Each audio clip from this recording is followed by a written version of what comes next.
한번 따라 하실까요? 승리 이후에 해야 할 일. 우리 계속해서 민수기를 수요일날 살펴보고 있는데요, 오늘은 민수기 44번째 시간입니다. 민수기 31장 앞부분에는 어떤 이야기가 나오느냐 하면 이스라엘 백성이 미디안과 전쟁하여 이긴 이야기가 나옵니다. 왜 이스라엘 백성이 미디안 족속과 전쟁을 했느냐 하면 미디안 족속이 계략을 꾸며서 이스라엘 백성 전체가 음란하게 만들어서 하나님의 진노하심으로 인하여 멸망하게 하려고 하는 꾀를 부렸기 때문에 그렇습니다. 시딤이라고 하는 곳에 이스라엘 백성들이 거주하게 될 때 여인들을 동원하여 이스라엘 남자들을 깨웠습니다. 그리고 그들과 함께 바알보올이라고 하는 이방 신에게 가서 절을 했을 뿐만 아니라 신앙을 옮겨서 완전히 신앙을 바꾸고 미디안 족속에게로 그들이 투항하게 만들었던 거예요. 이것을 한 하나님께서 이건 중요한 일이다. 왜냐하면 이스라엘 백성들이 출애굽한 이후에 시내산에서 율법을 받을 때도 우상 숭배했는데 똑같은 사건이 일어난 거예요. 1세대가 죽고 2세대가 가나안 땅 들어가려고 하는데 거룩한 전쟁을 취하려고 하는데 이때 이들이 헷가닥해가지고 우상에게 넘어가 버린 거예요. 1세대가 그랬다면 문제가 없는데 이미 1세대는 그렇게 해서 강야 뺑뺑이를 40년 동안 돌았고 다 죽었단 말이에요. 2세대는 그 아버지들의 전철을 밟지 않아야 하는데 40년이 지나고 나니까 똑같은 전철을 밟아서 똑같이 우상에게 절하는 거예요. 그래서 하나님께서 무슨 벌을 내렸느냐 하면 연병을 내렸습니다. 그래서 그 연병으로 인하여 14,000명이라고 하는 이스라엘 백성들이 죽습니다. 그 죽게 된 것도, 그만큼 죽은 것도 엘르아살의 아들, 그러니까 아론의 손자죠, 비느하스가 음란했던 시므온 지파의 시므리라고 하는 남자와 그리고 이 미디안 족속의 여자였던 그 부족의 부족장이었던 수르의 딸 고섭이라고 하는 여인을 죽임으로 말미암아 그 연병이 멎었기 때문에 이스라엘 백성들은 14,000명밖에 죽지 아니하였습니다. 그 일로 인하여 모세가 이건 반드시 짚고 넘어가야 된다. 민족을 말살시키려고 하고 하나님 앞에 징계를 받아서 하나님 손으로 이스라엘 백성들을 다 죽게 만들려고 하는 것에 앞장섰던 이 미디안 족속은 반드시 물리쳐야 된다는 거예요. 근데 재미난 것은 하나님께서 군사들을 전부 소집한 게 아니라 각 지파에서 1,000명씩, 그래서 이스라엘 12지파 1,200명만 전쟁에 나가라는 거예요. 말이 안 되는 거예요. 이거는 미디안은 엄청난 대군인데 그 대군과 전쟁을 하는데 12,000명만 나가서 전쟁하라는 거예요. 근데 결과는 대성이었습니다. 미디안은 패하였고 수많은 탈취물들, 수많은 전리품들을 가지고 드디어 전쟁에 승리하고 이스라엘 백성들이 돌아온 겁니다. 오늘 본문 말씀은 이 돌아왔던 이스라엘 백성들이 승리하고 난 다음에 전리품을 나누고 있는 내용입니다. 그런데 여러분, 중요한 것은 저와 여러분의 삶에도 승리한 이후에, 무엇이 잘 된 이후에 훨씬 더 어그러진 길로 갈 수 있고 훨씬 더 문제가 많을 수 있다는 사실을 기억해야 합니다.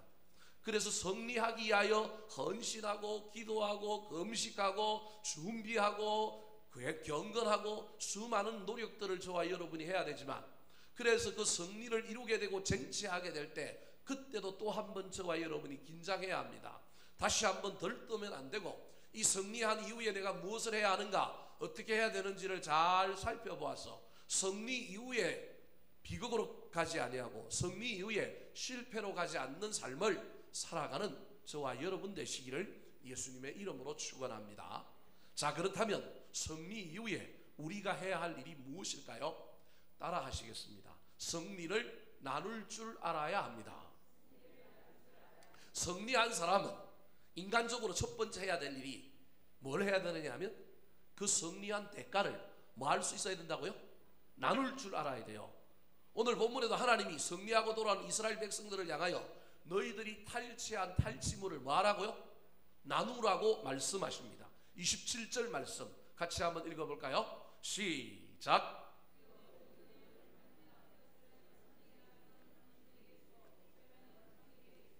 자, 절반만 군인들이 가지고, 절반은 전쟁에 참여하지 않았던 사람들, 진중에 있었던 사람들에게 주라는 거예요.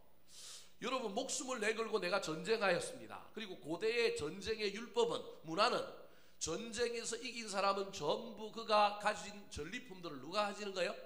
자신이 가지는 거예요. 이건 불문율일 뿐만 아니라 그 당시에 문화였어요. 근데 하나님이 정면으로 그 문화를 거스르면서 뭐라고 얘기하냐면 나누어 주라는 거예요. 이게 시험일까요? 아니면 그냥 할 수 있는 일일까요?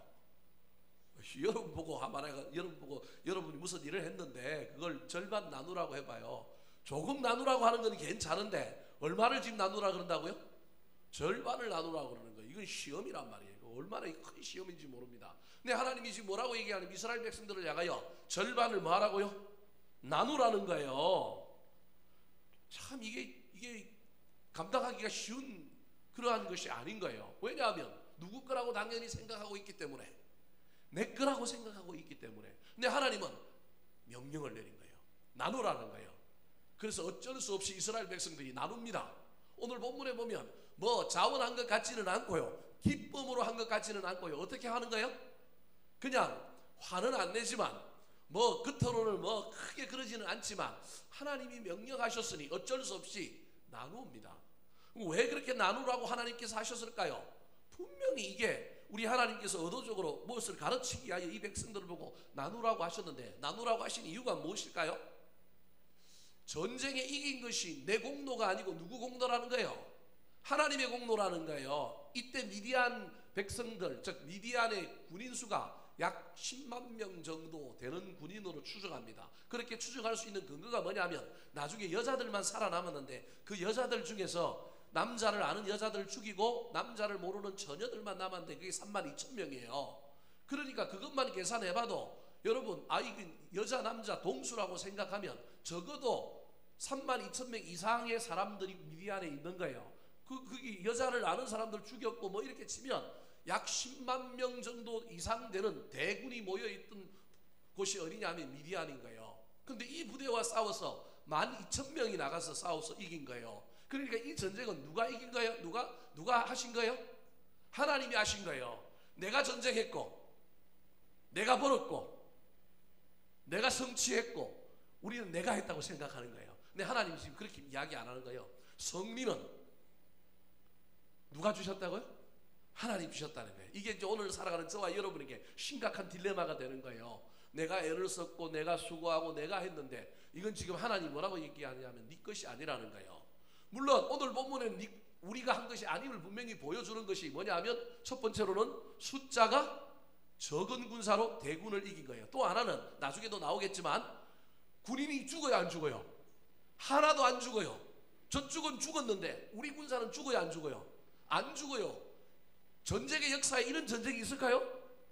이 쉬운 일은 아니에요. 있을지는 모르겠어요, 역사에. 그러나 제가 보기엔 상식적으로 전쟁하면 반드시 누구에도 피해가 있느냐 하면 아군도 피해가 있는 거예요.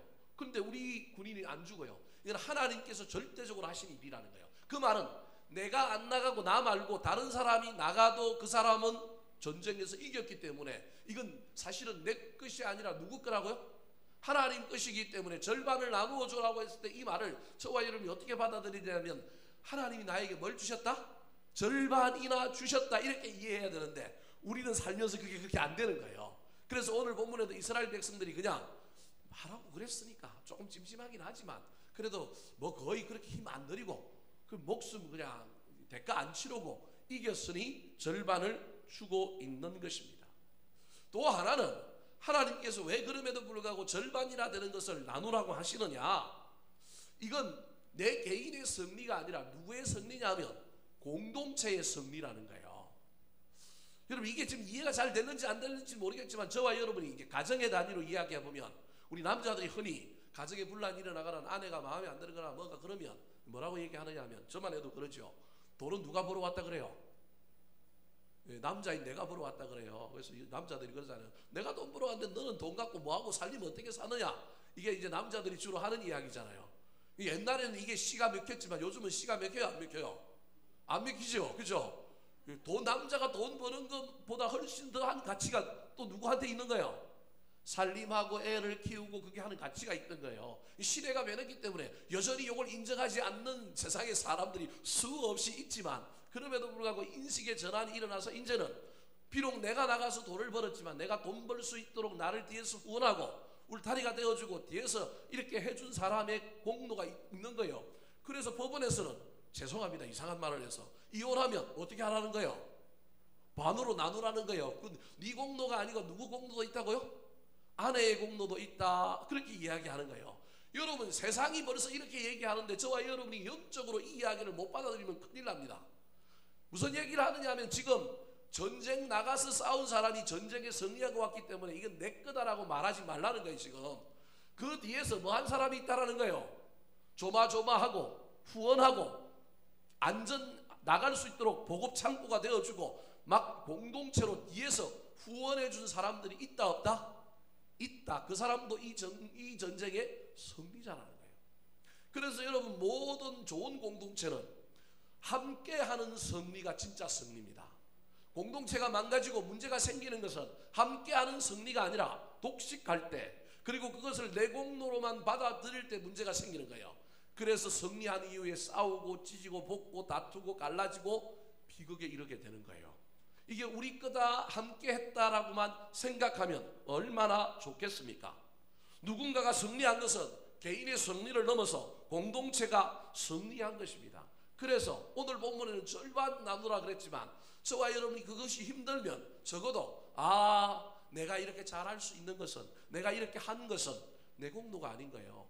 자식이 취직한 건 지가 잘나서 머리가 좋아서 그죠? 취직한 거라, 그게 아니라 그동안 키워주신 부모님의 은공이 있다 없다? 있다. 모르는 자식들도 있지만 있는 거예요. 그래서 한 공동체, 가정을 예를 드니까 마음에 들어오지만, 근데 교회 공동체로 얘기하면 이제 이게 마음에 안 들어온단 말이에요. 이게 우리의 문제인 거예요. 그럼에도 불구하고 여러분에게 강조하고 싶은 것은, 오늘 본문이 꼭 퍼센테이지를 나눠서 50%다 이 얘기가 아니라, 가능하면 뭐 하는 삶을 살아가는 거예요? 나누는 삶을 살아가는 거예요. 내가 무슨 일이 잘 되었을 때, 내가 벌써 승리하게 될 때, 야, 나를 위하여 기도해 준 사람이 있구나, 나를 응원해 준 사람이 있구나, 누군가 때문에 내가 이 승리를 했구나라고 생각하고, 우리가 승리한 것을 움켜쥐거나 그것만을 붙드는 삶이 아니라 뭐 할 줄 알아야 된다고요? 나눌 줄 알아야 되는 거예요. 그래서 오늘 본문에 보면 절반을 누구에게 주라고요?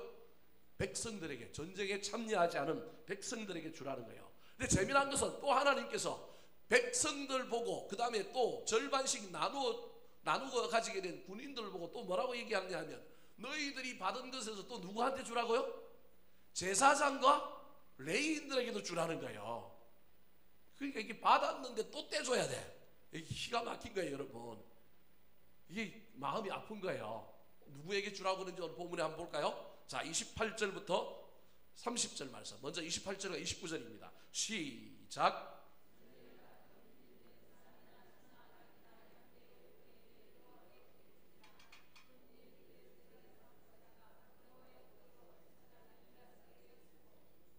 자, 28절 29절을 보겠습니다. 전쟁에 나가서 군인들이 모든 것을 노획물 중에 절반만 받았는데, 그 절반에서 얼마를?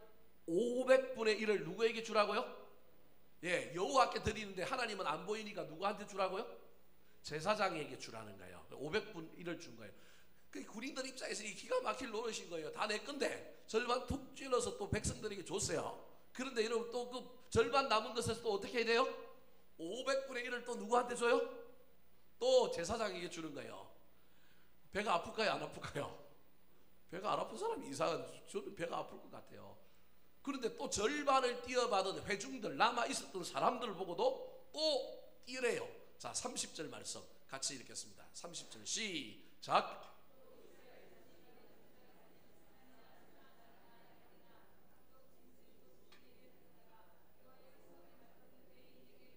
자, 군인은 제사장에게, 일반 백성은 누구에게? 레위인에게. 군인은 500분의 1을, 그 다음에 레위인은 몇 분의 1을? 50분의 1을. 보십시오. 군인은 수고했으니까 퍼센테이지가 작은 거예요. 그 다음에 그냥 그저 받은 거나 마찬가지니까 물론 후원하고 뒤에서 응원했지만, 그 일반 사람들은 얼마요? 50분의 1. 퍼센테이지는 좀 조금 다른 거예요. 하나님 미묘하게 이런 일들을 해요. 운동 경기에 같은 팀이었는데 선수들이 나가서 경기에 승리했지만 응원한 사람도 그 승리에 동참할 수 있어요, 없어요? 없다고 얘기하면 여러분, 저와 여러분 곤란한 사람들인 거 있는 거예요. 내가 응원해서 우리 팀이 이겼으니 그 승리는 누구 승리예요? 내가 비록 선수는 아니었지만 누구의 승리예요? 우리 팀의 승리인 거예요. 지금 그 얘기를 하는 거예요. 지금 하나님께서. 그러면서 사람들하고도 나눌 뿐만 아니라 영적인 지도자들하고도 뭐 하라고요? 나누어라는 거예요. 자, 그럼 다음 화면을 한번 볼까요? 자, 다음 화면. 자, 저기 여러분 잘 안 보일 텐데요. 32절부터 47절에 보면 그렇게 나눈 숫자를 지금 얘기하는 거예요. 자, 전리품의 총 양 숫자가 67만 5천 개, 5천 마리예요. 그러니까 미디안이 얼마나 큰 부족이었고 얼마나 많은 동물들을 가지고 있었는지 알겠죠? 67만 5천 마리의 양이 지금 애매하고 울고 있는 거예요.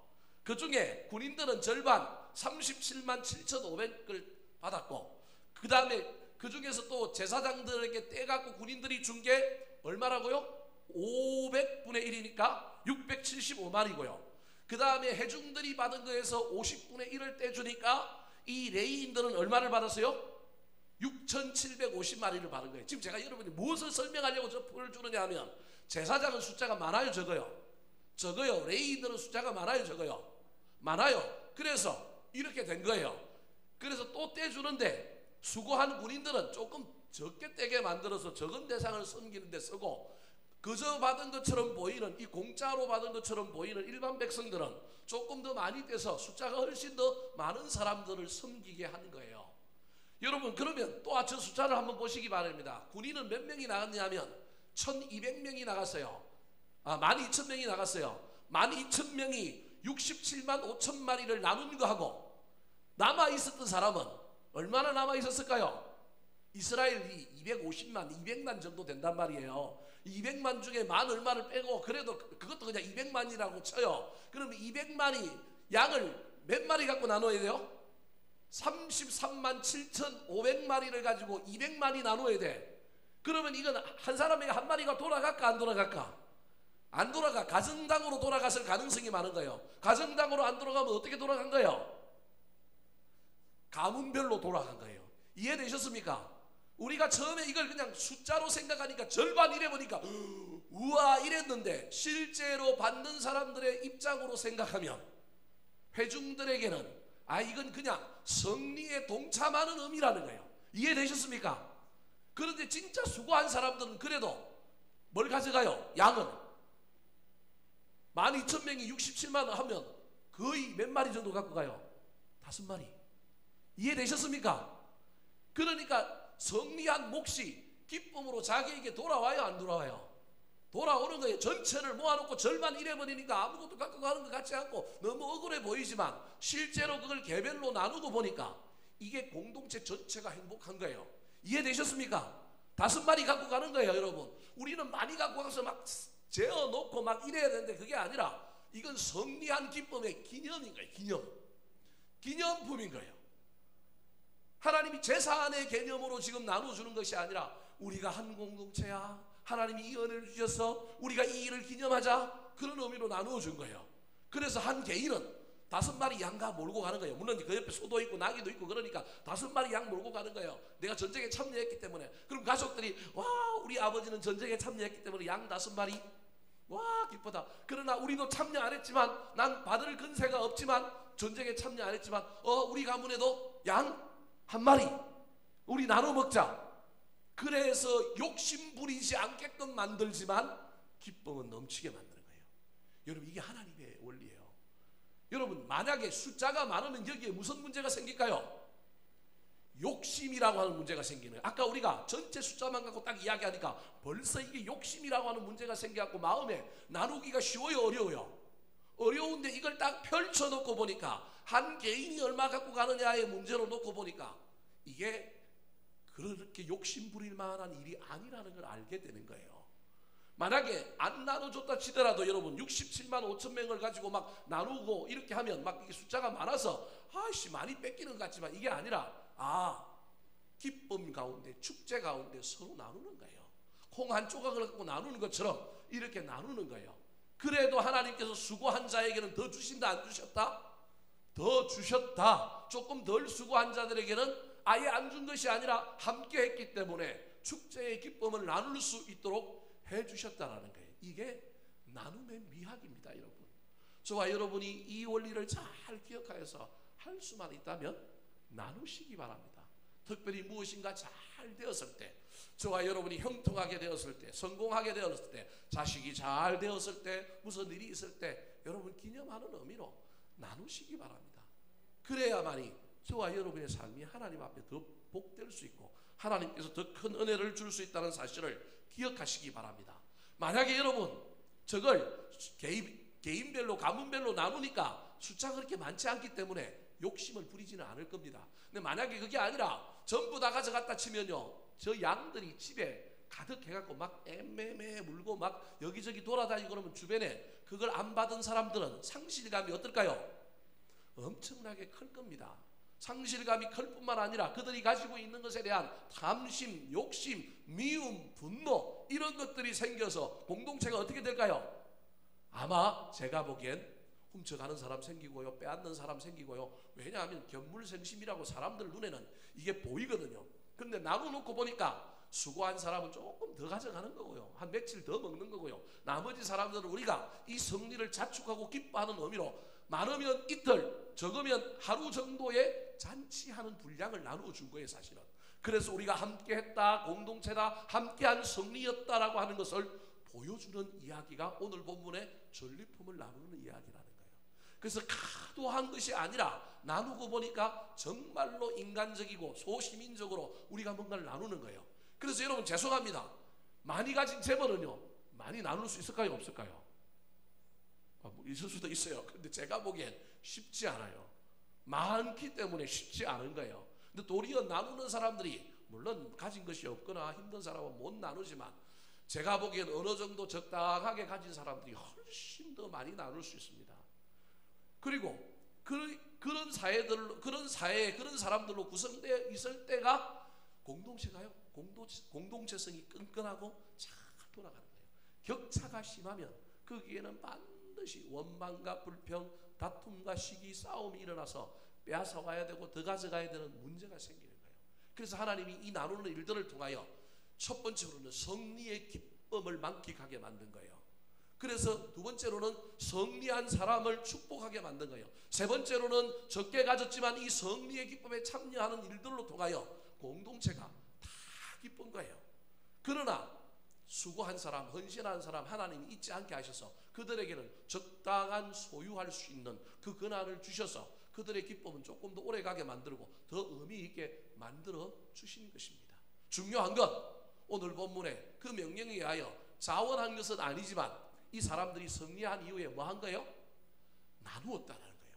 그 나눔이 비극을 갖고 오지 않은 거예요. 만약에 나누지 않고 그것들이 쌓여 있었다면 공동체는 비극이 일어났을 겁니다. 문제가 생겼을 것입니다. 시기하고 질투하고요, 죄어보고 따지고요, 그런 가운데 문제가 생긴다는 것입니다.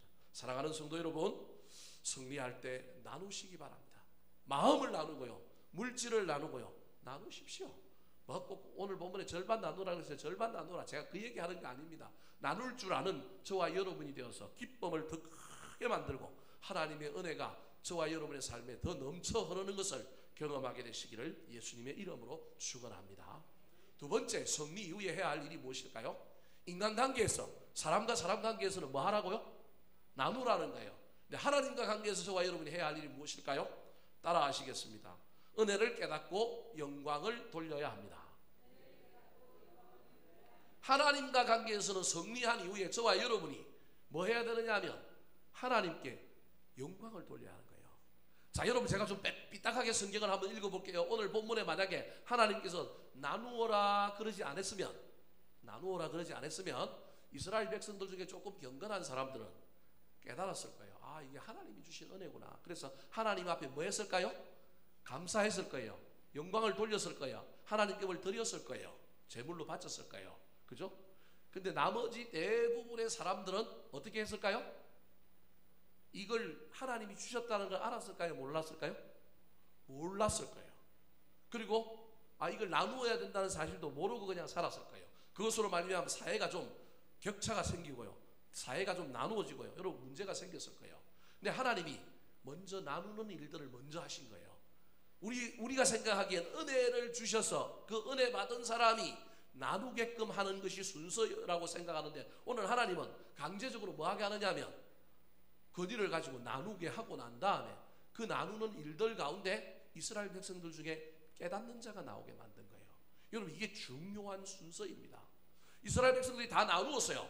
그때 나누었던 사람들이 다 나누는데 이게 왜 나누는지는 잘 몰랐어요. 근데 나누고 보니까 기쁨이 넘쳤어요. 사실은 처음에는 막 기분이 나빠서 내 걸 뺏어가는 것 같고, 그런데 나눠주고 나니까 저기도 기쁘고 저기도 웃음소리가 나고 여기도 웃음소리가 나고 막 온 동네가 전부 고기 냄새가 풀풀풀 나고 온 동네가 전부 다 막 깔깔거리고 웃고 재미난 거예요. 그러는 가운데 사람들이 갑자기 영적으로 깨닫기 시작한 거예요. 특별히 그 중에 누가 깨닫느냐 하면 지도자들이 깨닫는 거예요. 여러분, 그래서 지도자들이 영적인 민감성을 가지고 있어야 합니다. 오늘 본문에도 전쟁에 참여했던 군대의 지휘관들이 하나님이 강제로 나누라고 하신 이 나눔 때문에 그들이 잊어버렸던 것, 깨닫지 못했던 것을 깨달았는데, 그게 뭐냐면 이 전쟁이 하나님의 은혜였다는 거예요. 하나님께서 해주셨기 때문에 이런 전쟁의 승리가 일어났다는 걸 그들이 깨닫는 거예요. 자, 49절 말씀 같이 한번 읽어볼까요? 49절입니다. 시작.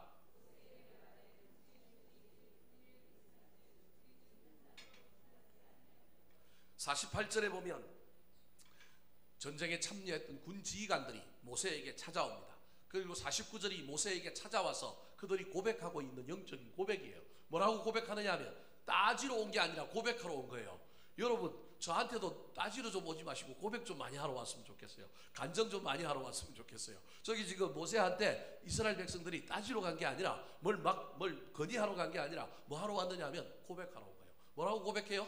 모세에게 말하되 당신의 종들이 이끈 군인을 계수 한번 세하려 보니까 우리 중에 한 사람도 죽은 사람이 있다 없다? 없다라는 사실을 갑자기 깨달은 거예요. 그래서 이 군지휘관들은 전쟁하는데 귀신들이잖아요. 전문가들이잖아요.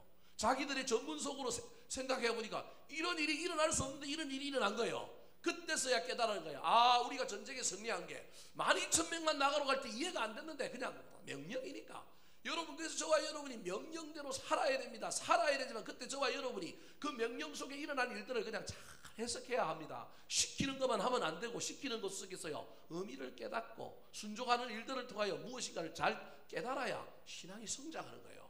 이 지휘관들이 자기들의 전쟁 지식으로 자기들이 가지고 있는 전문성을 가지고는 이해가 안 되는 일이 일어났다는 걸 알게 된 거예요. 그래서 그들이 고백만 한 것이 아니라 결단합니다. 뭐라고 결단합니까? 50절 말씀 같이 한번 읽어보겠습니다. 50절 시작.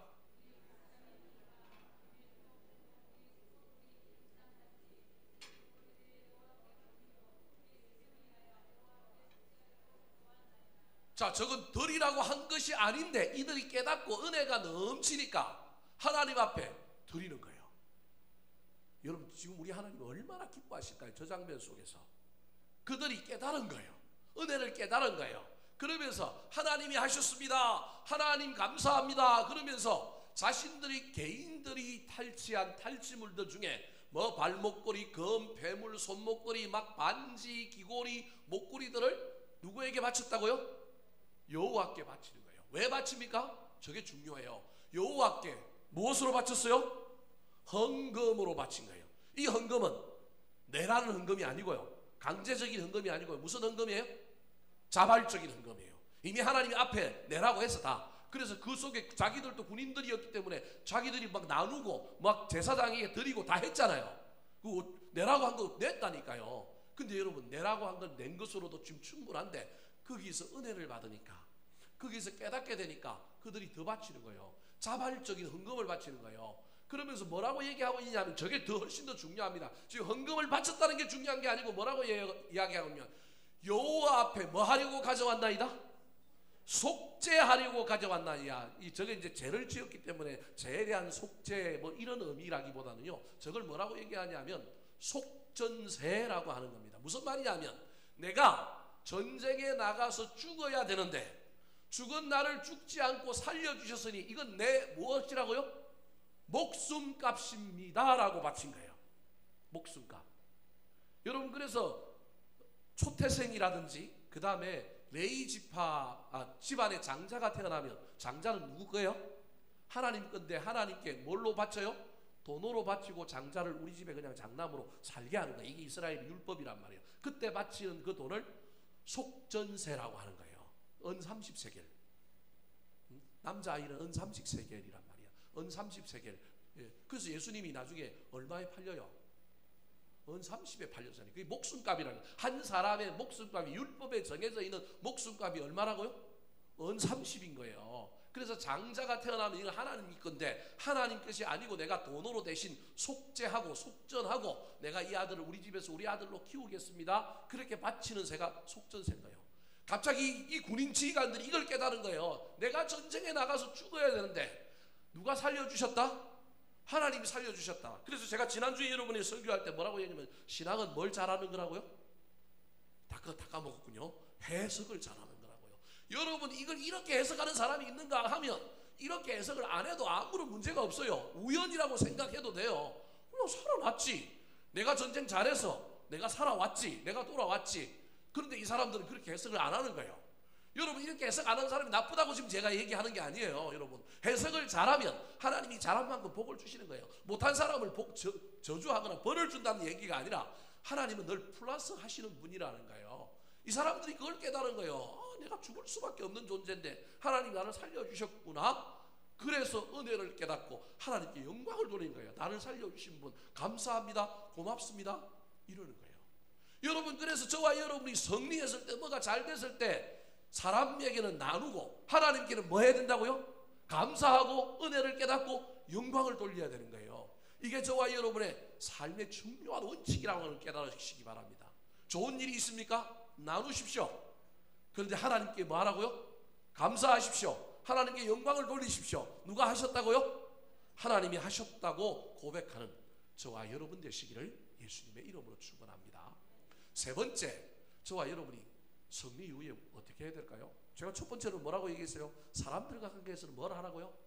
나눠야 돼요. 이 순서를 좀 거꾸로 하면 일반 사람들은 못 깨달아요. 뭘 못 깨닫느냐 하면 사람과 나누는 일이 잘 안 돼요. 그러니까 거룩한 사람들은, 신앙이 좋은 사람들은 순서를 하나님께 먼저 감사하고 사람에게도 나눌 수 있는 사람들이 있는가 하면 여러분 이게 하나님께만 하고 사람에게 안 나누실 가능성이 있다 없다?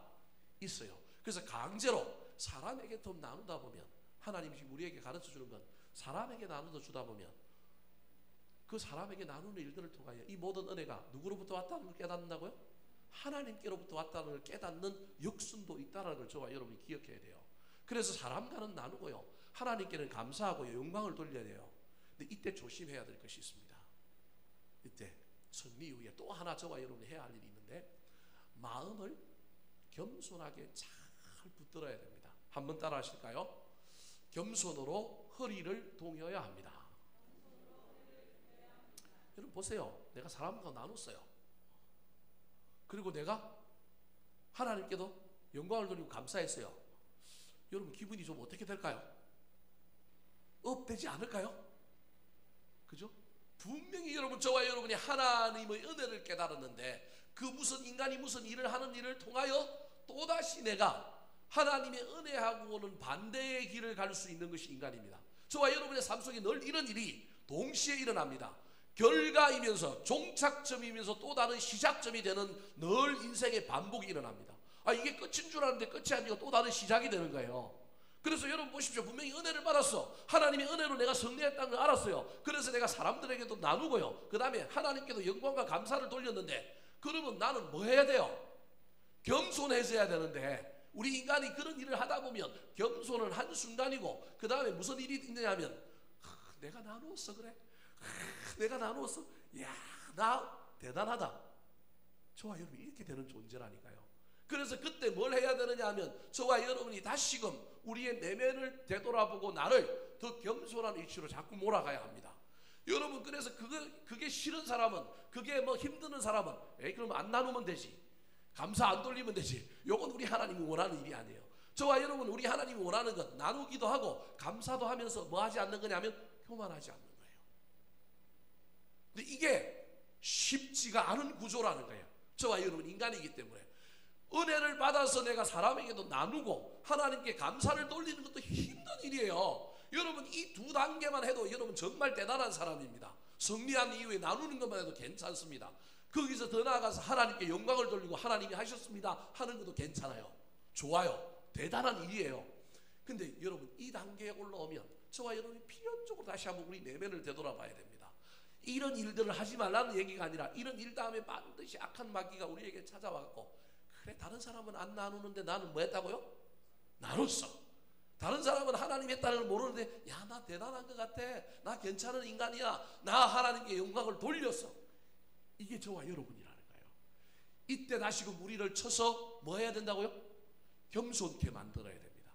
그래서 늘 마지막이 무엇으로 끝나야 되느냐 하면 교만이 아니라 겸손으로 끝나게 만들어야 됩니다. 시작은 분명히 겸손해서 은혜로 시작했는데 가다 보면 겸손이 교만으로 가고 있고요. 은혜가 나의 공로로 가고 있다는 걸 저와 여러분이 깨달아야 합니다. 그리고 이걸 다시 탁 쳐서 그럼 중간이 어떻든지 말든지 시작을 겸손으로 했으면 끝도 겸손으로 가도록 만들어야 되고요. 시작을 은혜로 했으면 끝도 뭘로 가도록 만들어야 된다고요?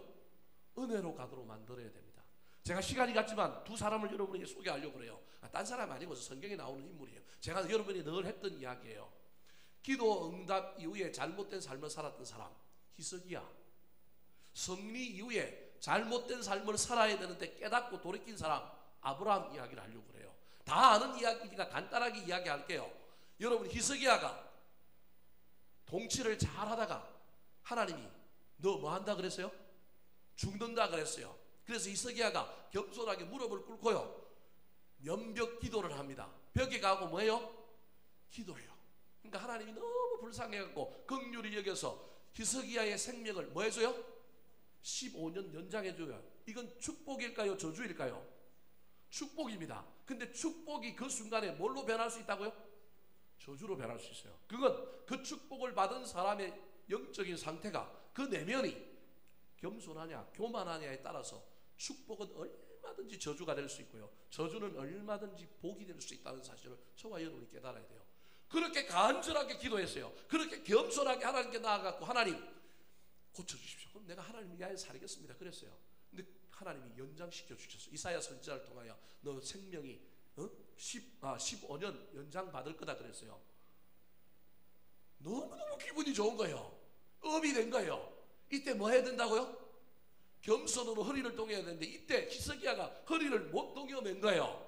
마침 그때 누가 찾아왔느냐 하면 바벨론이라고 하는 신흥국가, 이때는 강대국이 아니에요. 아수르라고 하는 나라 밑에 있어갖고 막 깨갱거리는 아주 작은 나라였는데 이 나라가 아수르 등살에 못 살겠으니 아수르가 북쪽으로 올라와서 자기들 못 괴롭히라고 그 아수르 나라 밑에 있는 유다 왕국에 와갖고 조공을 보내갖고 막 외교적으로 술수를 써서 저 아수르 나라를 좀 묶어 놓으려고 이 바벨론에 있는 왕이 누굴 보냈느냐 하면 신하들을 보낸 거예요. 백문안을 보낸 거예요. 근데 백문안을 오는 동안에 하나님이 기도 응답을 해갖고 누가 살아난 거예요? 히스기야가 살아난 거예요. 그래서 백문안을 와서 보니까 뭐 한 거예요? 살아났거든. 그러니까 축제를 벌인 거예요. 아이고 감사합니다. 잘했습니다. 아이고 너무너무 대단하십니까? 아이고 왕이 어떻게 그렇게 대단하십니까? 어떻게 그렇게 하나님께 복을 받아서 이런 엄청난 일이 일어납니까? 그 말에 그냥 히스기야가 그냥 헷가닥해갖고 안 해야 될 일을 합니다. 뭘 해요? 왕국에 있는 창고에 있는 금방패, 은그릇, 금그릇 이런 것들을 다 자랑을 하는 거예요. 여러분 이때 자랑하면 안 되는 거예요. 이때 교만해진 거예요. 히스기야가. 여러분 바로 1시간 전까지만 해도 하나님 뭐 해달라고 그랬어요? 살려달라고 했던 사람이에요. 근데 1시간 후에 하나님께서 너 살아났다. 너 15년 앞으로 연장.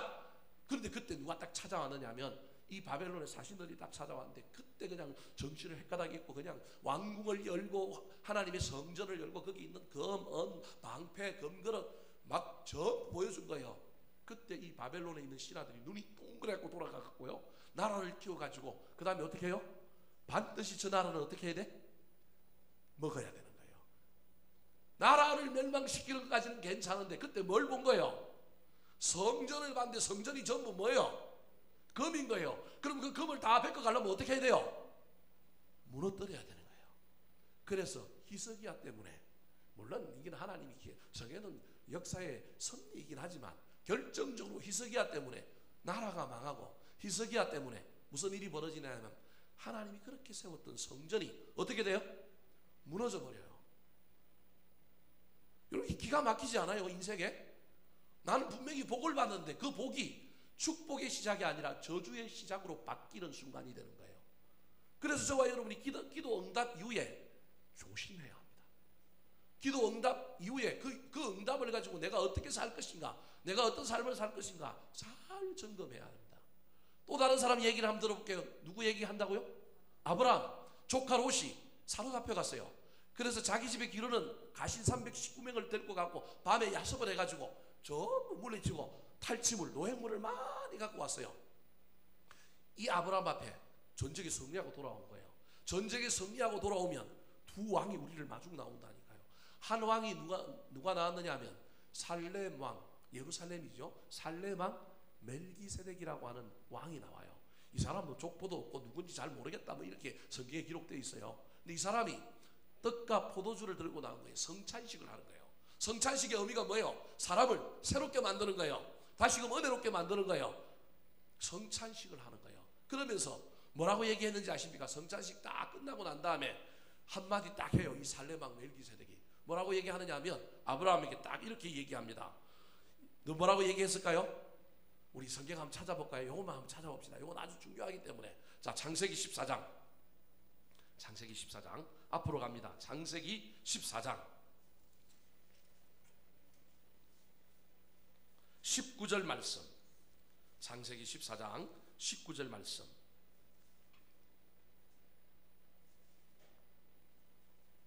자, 17페이지에 있습니다. 창세기 14장 19절 20절 말씀 같이 한번 읽어보겠습니다. 시작.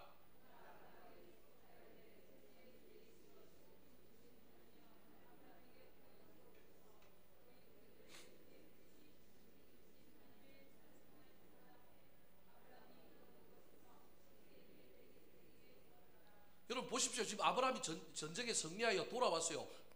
탈취물이 많아요. 노획물이 많아요. 근데 이 멜기세덱이 딱 나타나고 뭐라고 얘기하냐면 그가 아브라함에게 축복하여 이르되 천지의 주제이신 하나님이여 지극히 높으신 하나님이여 아브라함에게 뭘 달라고요? 복을 달래요. 이미 뭘 받았어요? 이미 복을 받았잖아요. 그런데 이 제사장이 나가고 복을 더 달라는 거예요. 그러니까 여러분 물질의 복은 받았지만 무슨 복을 더 받아야 돼요?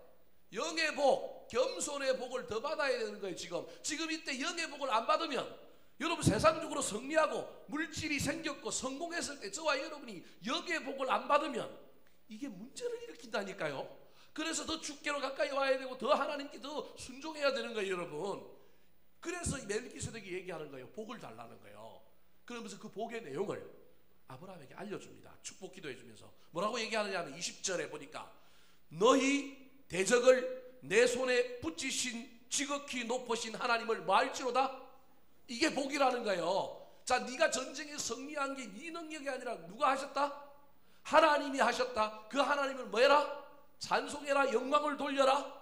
그게 복이라는 거예요. 그러면 네가 받은 복이 우한거리가 안 되고 네가 얻은 재물이 너를 힘들게 할 것이 아니라 너는 교만의 길, 저주의 길을 가는 게 아니라 그 복을 더 아름답게 쓸 것이라고 얘기하는 거예요.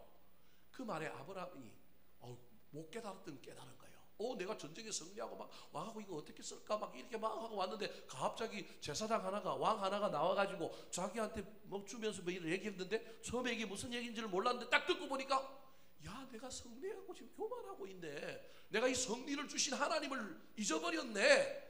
이때 은혜를 받은 거예요. 그래서 그 은혜를 받으니까 아까 여러분 저와 여러분이 승리하고 뭐 해야 된다고요? 세상 사람하고 나누고 하나님께는 뭐 해야 된다고요? 영광을 돌리고 감사해야 되잖아요. 그래서 10분의 1을 누구한테 주는 거예요? 멜기세덱에게 주는 거예요. 그게 20절 얘기예요. 여러분 그런데 하나님의 왕이 우리 앞에 나타나고 난 다음에 또 누가 오느냐 하면 소돔왕, 세상의 왕이 온다니까요. 아까 이스기야에게도 누가 왔느냐 하면 하나님의 사자가 왔어요. 하나님의 사자 이사야가 와갖고 너 뭐 할 거라고요? 15년 연장될 거라는 거예요. 그때 이사야가 여러분 성경을 나중에 읽어보십시오. 열왕기하에 보면 이사야가 너 겸손하게 살아야 된다고 쭉 이야기하는데 이때 히스기야가 자기 살아난 기쁨 때문에 하나님 무슨 말을 하는지 이사야 선지자를 통하여 무슨 얘기를 들려주는지 못 들은 거예요. 하나님의 사자, 하나님의 선지자 이사야가 오고 난 다음에 그 다음에 누가 와요? 세상의 사자, 세상의 선지자 바벨론의 사자가 왔잖아요. 여러분 저와 여러분 앞에 승리하고 난 다음에 늘 두 종류의 인간들이, 두 종류의 왕들이, 두 종류의 사자가 우리 앞에 온다는 사실을 기억해야 됩니다. 여기 눈이 열려갖고 저와 여러분이 봐야 할 걸 봐야 하고요, 들어야 할 걸 들어야 하는 거예요. 소돔왕이 딱 나타나고 뭐라고 얘기해요? 자, 21절, 창세기 24장 21절 같이 한번 읽어볼까요? 21절입니다. 시작. 이건 고대 전쟁에 말이 안 되는 거예요. 전쟁에 승리했으면 승리한 사람이 모든 노획물을 갖고 가는데 갑자기 소돔왕이 나타났고 뭐라고 얘기하느냐 하면, 네가 빼앗은 물건은 네가 가져. 그런데 나한테 누군 넘겨? 사람은 넘기라는 거예요. 이게 무슨 얘기냐 하면, 소돔왕은 평지에서 사람들을 데리고 농사를 짓고 막 이 문물을 일으키는 사람, 노동력이 필요한 사람이에요. 노동력이. 근데 아브라함 보고 노동력을 나한테 넘겨. 그럼 내가 이 밑에서 다시 도시를 재건하고, 너는 산에서 사니까, 넌 산에서 양털 깎아갖고 물물 교환하러 내려와야 되니까 너 나랑 동맹 맺어가지고 그 동맹 맺는다는 표시로 다 네 거지만, 네가 전쟁에 승리해서 다 너의 노획물이지만 그 중에 사람 나한테 주면 내가 도시 다시 이렇게 해갖고 산에 있는 너한테 물품 공급해주고 너 잘 살게 해주고, 네가 나한테 물건 파는 거 내가 다 소비해주고 너 부자 되게 만들어줄 테니까 너 나랑 동맹 맺자라고 하는 얘기를 둘러서 뭐라고 얘기하느냐 하면, 물품은 네가 가지고 사람은 나한테 보내라는 거예요. 그 말에 아브라함이 이 말을 어떻게 해석했느냐 하면, 너 나한테 잘 보이면 내가 너 뭐 만들어줄 수 있다? 부자 만들어줄 수 있다로 들은 거예요. 이게 누구의 가슴을 딱 파버리냐면 아브라함 마음을 파버린 거예요. 만약에 소돔왕을 먼저 만났으면 여기 넘어갔을 거예요. 근데 누굴 만났어요? 멜기세덱을 만났잖아요. 나를 부자 되게 만들어주신 분이 누구라고요? 하나님이라는 걸 배웠잖아요. 아, 그래서 깨달았잖아요. 은혜를 받았잖아요. 아, 나를 부자 되게 해주시는 하나님이지. 근데 그걸 정면으로 비집고 들어와서 내 가슴을 딱 치는 왕이 소돔왕인 거예요. 이때 아브라함이 탁 마음을 결단해가, 야, 너 때문에 내가 부자 됐다는 소리 듣기 싫다. 나는 하나님께로부터 부자 되기를 원한다. 그러면서 뭐라고 얘기하냐면, 다 가져가. 다 가져가. 원래 하나도 주면 안 되는데, 사람도 주면 안 되고 물품도 주면 안 되는데 다 가져가. 나 다 가져가도 난 네 때문에 부자 안 되고, 난 누구 때문에 부자 돼? 하나님 때문에 부자 돼. 이렇게 고백하는 거예요. 자, 그게 2절 23절입니다. 23절 같이 한번 읽어볼까요? 자, 22절부터 읽어보겠습니다. 시작.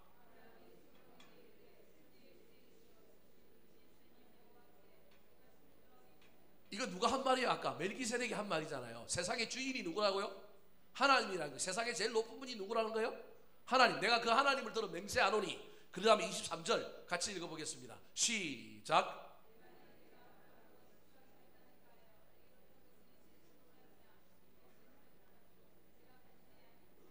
여기 내 말이, 소돔왕의 말이, 소돔왕이 소문을 낼 거란 거예요. 내가 아브라함을 치부하여, 즉 아브라함을 부자되게 만든 것이 누구다? 나 소돔왕이다. 이런 말 난 듣기 싫다. 난 누가 나를 그렇게 만들었다?